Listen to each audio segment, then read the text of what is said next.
August నెల 24వ తేదీ పునీత బర్తలోమయి అపోస్తలుడు, వేద సాక్షి, ఆర్మేనియా దేశ పాలక పునీతుల పండుగ.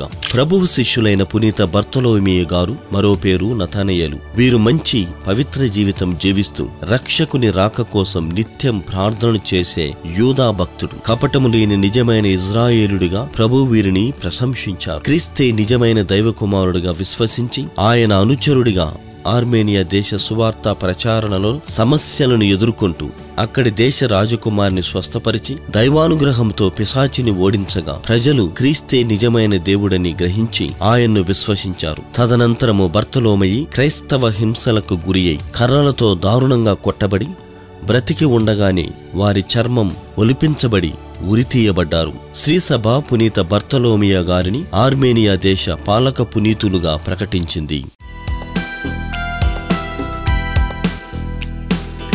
పునీత బర్తలోమయి గారా